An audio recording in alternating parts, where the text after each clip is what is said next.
Hi everyone and welcome to daily current affairs for 28th of March. तो कहीं ना कहीं धीरे धीरे हम यहाँ पर 2 महीने भी पूरा कर चुके हैं और डेली करंट अफेयर्स आप सबके लिए इंटरेस्टिंग टॉपिक्स के साथ में ला रहे हैं। तो कितना आप लोग देख रहे हो इस चीज को भी साझा करते रहिए और साथ साथ में ज्यादा से ज्यादा इन वीडियोस को शेयर करिए, बिकॉज ये करंट अफेयर्स आपको स्टैटिक कम करंट मिल रहे हैं जहां पे आपको दोनों चीजें बहुत बेस्ट क्वालिटी की मिलेंगी। तो अपनी पढ़ाई को सिंसियरली रखना है। एग्जाम सामने आ रहे हैं तो इन लेक्चर्स पे कंप्लीटली आप रिलाई कर सकते हैं। उस बात का एश्योरेंस मेरा है कि करंट अफेयर्स इससे बाहर का कहीं कुछ नहीं आएगा। नॉनदलेस आप किसी भी एग्जाम की प्रिपरेशन कर रहे हैं, सिर्फ आपको इन वीडियोस को कंसिस्टेंटली फॉलो करते रहना है। चलिए फर्स्ट टॉपिक पे आते हैं डेली करंट अफेयर्स का, और ये सोलोमन आइलैंड्स की बात कर रहा है। ठीक है, तो ये सोलोमन आइलैंड्स आप देखोगे पैसिफिक ओशन का पार्ट है। ऑस्ट्रेलिया के आप देखोगे ईस्ट में लाई करता है, कोरल सी ये रहा, और सोलोमन आइलैंड्स आपको पपुआ न्यू गिनिया और उसके इधर वानातू आइलैंड भी है। ठीक है, जो काफी न्यूज में रहता है। तो ये पापा कहते हैं वाला नहीं है, ये पपुआ न्यू गिनिया है। सोलोमन आइलैंड्स की बात कर लेते हैं अभी, पैसिफिक ओशन, ये याद रखिएगा क्योंकि डायरेक्ट सवाल कैसा आता है कि सोलोमन आइलैंड्स जो है वो कौन से ओशन का पार्ट है। तो आपको याद रखना है कि पैसिफिक ओशन का पार्ट है ऑस्ट्रेलिया के। बाकी आजू बाजू कंट्रीज आप देख सकते हैं। ठीक है, चलिए सोलोमन आइलैंड्स, तो एक चाइनीज स्टेट कंपनी जो है उसने एक मेजर कॉन्ट्रैक्ट जीता है ताकि वो उस पोर्ट को रीडेवलप कर सके। पोर्ट का नाम होनियारा।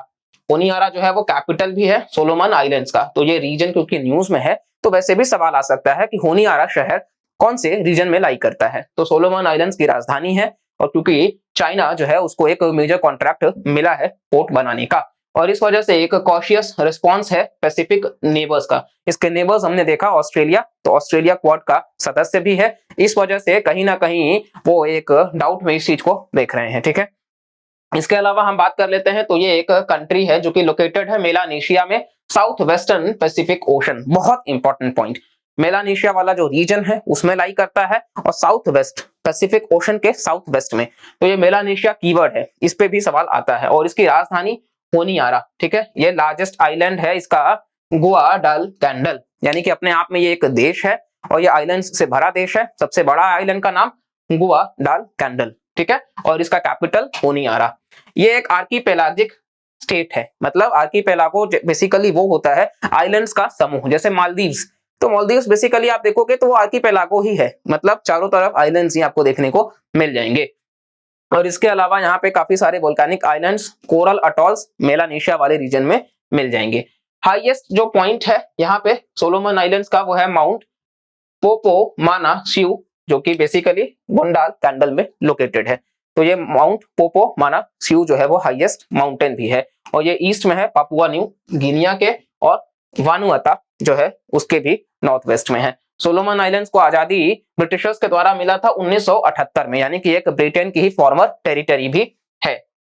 नेक्स्ट हमारा जो टॉपिक है वो है काशी तमिल संगमम। तो बेसिकली ये भी इंपॉर्टेंट है, इस पे भी सवाल हो सकता है। तो वाराणसी के बाद में गवर्नमेंट ने ऑर्गेनाइज किया है तमिल संगमम सौराष्ट्र और उत्तराखंड को कनेक्ट करने के लिए। ठीक है, तो सौराष्ट्र आप देखोगे गुजरात, और सौराष्ट्र ही रिसेंटली रणजी ट्रॉफी जो हुआ है 2022-23 का, उसका विनर भी आपको सौराष्ट्र ही देखने को मिलेगा।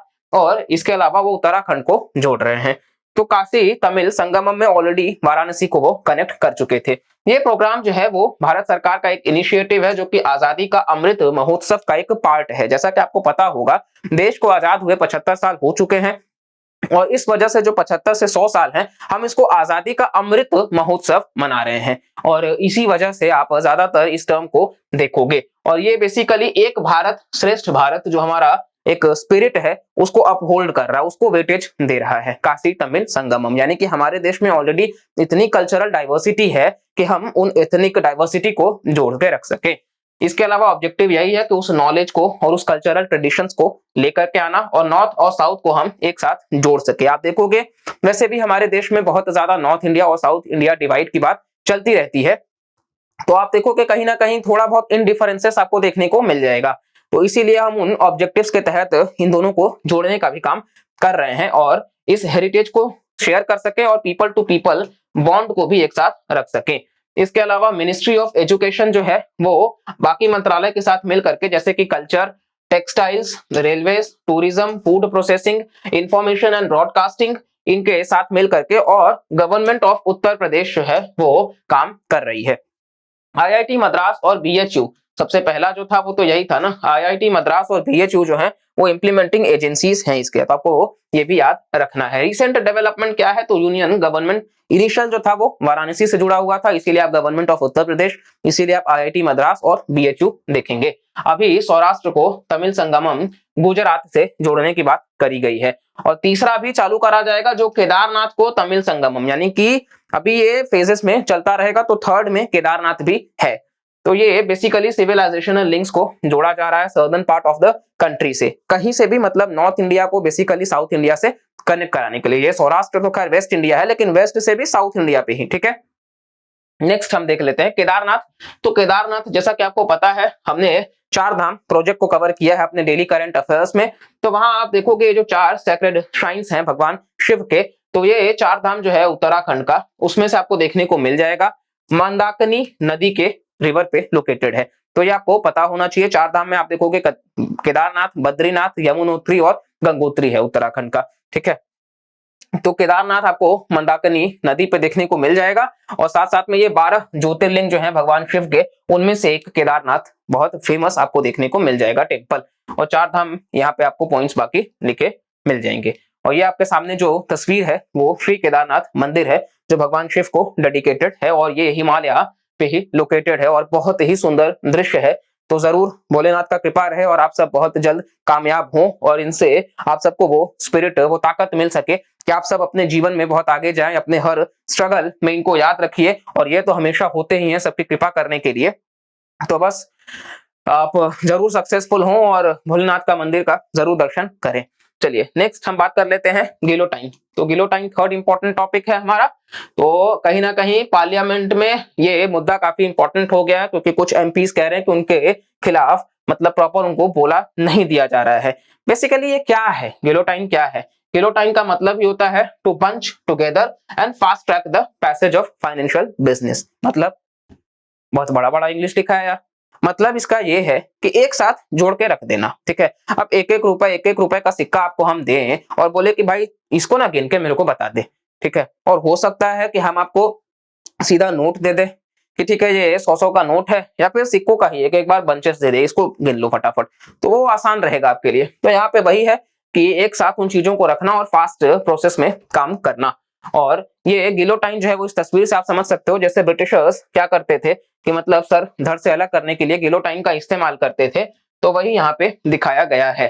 गिलोटाइन वर्क कैसे करता है, तो जब बजट को प्रेजेंट किया जाता है, तो पार्लियामेंट जब रिसेस में होती है, रिसेस मतलब कि ब्रेक में जब होती है 3 वीक्स के बाद में, तो आप देखो कि हाउस की जो स्टैंडिंग कमिटी है वो एग्जामिन करती है डिमांड्स फॉर ग्रांट्स। बेसिकली इसको वो के लिए जाना जाता है लोकसभा में। तो जो डिमांड्स फॉर ग्रांट्स है, मतलब कि किसी भी मंत्रालय को अगर ग्रांट चाहिए होगा, पैसों की कमी होगी, फंड की कमी होगी, तो वो उसके लिए हाउस स्टैंडिंग कमिटी को भेजेंगे, और गिलोटाइन उसी से जुड़ा हुआ है।